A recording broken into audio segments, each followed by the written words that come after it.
Hello everyone! It is the 20th day of Shorty September, and today's book project is Tell Me How It Ends by Valeria Luiselli. So, I don't know how I'll get on with this one. I've picked it because it's short and also interesting, but Mondays give me anxiety already. So, I don't know if this is just gonna tank my mental health for today. We'll have to see. But this one is about child immigration into America. So Valeria Luiselli works as a volunteer at the Federal Immigration Court in New York City, translating for unaccompanied migrant children. Out of her work has come this book, a search for answers and an urgent appeal for humanity and compassion in response to mass migration, the most significant global phenomenon of our time. So I'm actually really interested in that. I'm excited to see what's in it. But yeah, I'm gonna have to if it starts to give me loads of anxiety and tank me for today, I might have to stop it halfway and then read half of another one, and then collectively by tomorrow finish 2 books instead of 1 in a day. But we'll see how it goes. Oh my god, you guys. Can I tell you the most ridiculous bullshit? I've forgotten Anwen's backpack again. Again. Why am I like this? I talked to her teacher. Annie said the soonest she'll need anything that's in her backpack is at snack time, 10:25. So looks like I'm doing another mid-morning trip to the school, bringing all my shame. Oh my fucking god.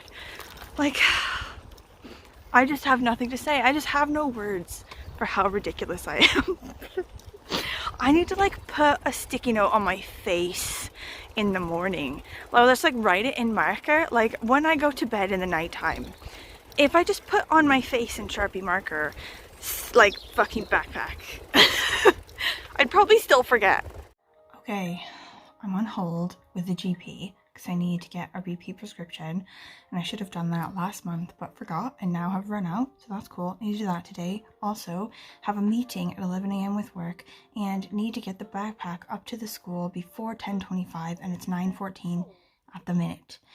So if I wait, I'm number 6 in the queue right now with the GB. If I wait, probably I'll get to it before 9:45, speak to them, and then go from 9:45 to 10:15 up to the school and back before 11 for the meeting. Oh my god, Mondays give me anxiety. Okay, I'm hauling ass now to meet James at the pub. I wasn't supposed to be this late for it. The stupid GP thing went 40 minutes over. Oh my god. In the meantime, I was trying to sort out what I'm gonna do with getting Spud from school and taking her there and all of her activities and everything.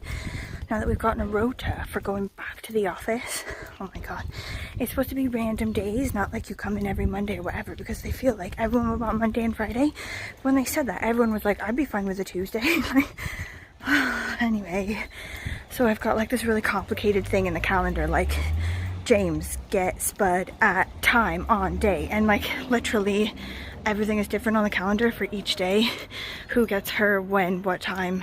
Oh my god, definitely need a drink now.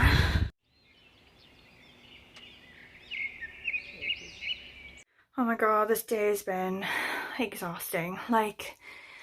With the GP thing, I've got to go again now because I've got to pick up the prescription thing. With that thing, and with forgetting the backpack, and then going back to get the baby and forgetting the helmet then, and having to walk all the way back, and then having this rota thing, having loads of rants with fellow colleagues or whatever on the phone throughout the day about this rota thing, and having rants. Everyone's going back in the office as well, so they're phoning me to see if I'm in the office and if I can get lunch. Oh my god. I had no idea this day was going to be this stressful. It already gave me anxiety, and anyway, long story short, I'm only on page 38 of this book. But I am liking it, but it is grim, and I can tell it's going to get a lot more grim. She's already said that there are like loads of figures that have it at 80%. 80% is the estimate of the number of women and girls who are raped in the journey from Central America, or like Guatemala and whatever, through Mexico to the United States. Holy shit. But this author herself is actually Mexican, like she's from Mexico, and she's on about the difficulties in getting her own green card as well, despite, you know, having a skilled job and being a writer and everything like that. But I can just tell, like, part of it is she started with these questionnaires that she would administer to children who came to court sort of as immigration cases, and she had like loads of questions on the criteria or on the questionnaire, things like, did anyone hurt you on the way to America? Did anyone hurt you in America? Like things like this. She's like, I ask them, and I obviously need to keep my ears open to sort of listen for anything that's going to help their case in court or whatever, but part of me just wants to shut down and not listen to any of that, you know, and like live in a world that's nice and peaceful and lovely, and not in like this horrendous world we actually live in. I think it's going to get way more grim, but it's already quite interesting, so off to the next thing. Imagine if someone was trying to kill us. That'd be not nice. It's the same with the bees.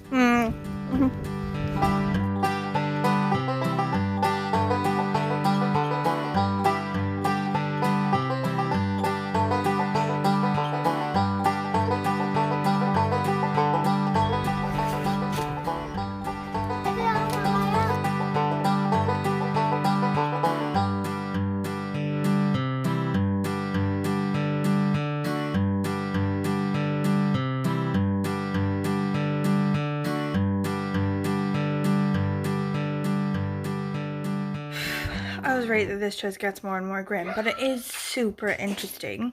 Like I was saying, a lot of times when the children sort of say why it is that they've had to flee their country, they name sort of one of the biggest gangs or whatever in their home country.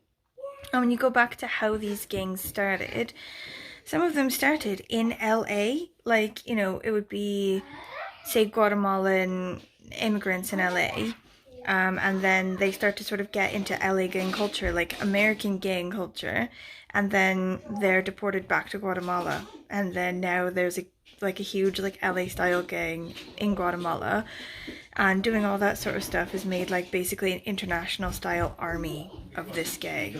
And I got it wrong before. I think I said at the beginning this morning that this woman is a lawyer, like an immigration lawyer. She's not a lawyer, she's just a volunteer sort of taking the stories from the kids, which makes it even worse, I guess, because a lawyer, you're going to take so many cases, aren't you? Say a number of cases you take and then you work them to the end, whereas someone who just takes stories, you're going to get so many more stories. You're just going to get like 10,000 times more stories than you would do as a lawyer.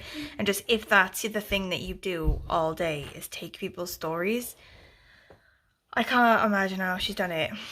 Like, I think after a full day of taking people's stories, like one of them is his brother was killed, his little brother was shot in front of him and stuff. Like, I think if you take like a full day, let alone like weeks and months every day of these kinds of stories, it must just break you down. Dear God.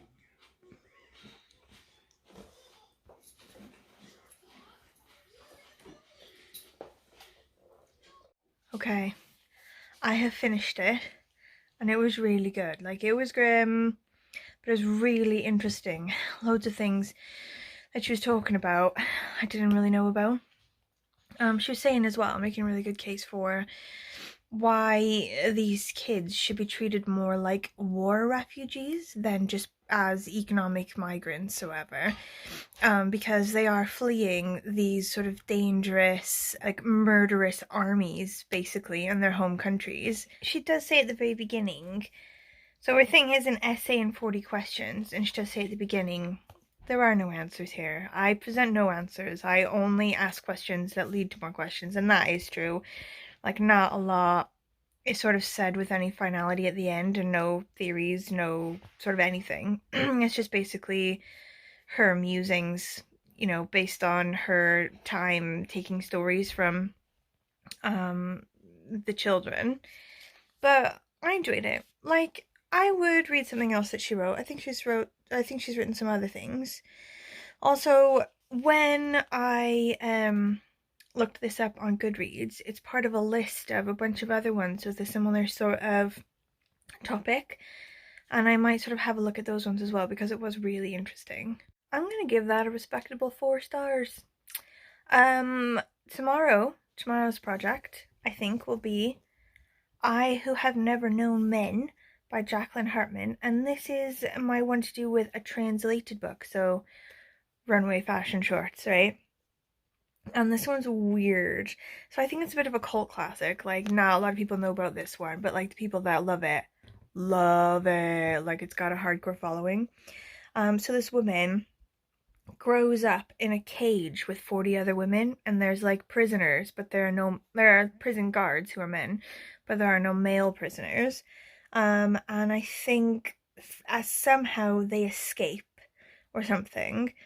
And they find out that the outside world isn't any better, like, like some sort of apocalypse has happened or something like that. Anyway, thank you for watching. If you have any thoughts, comments, questions, anything, please let me know. Let me know what you're reading. Let me know if you've read this or the one that I just read now. And I will see you tomorrow, hopefully.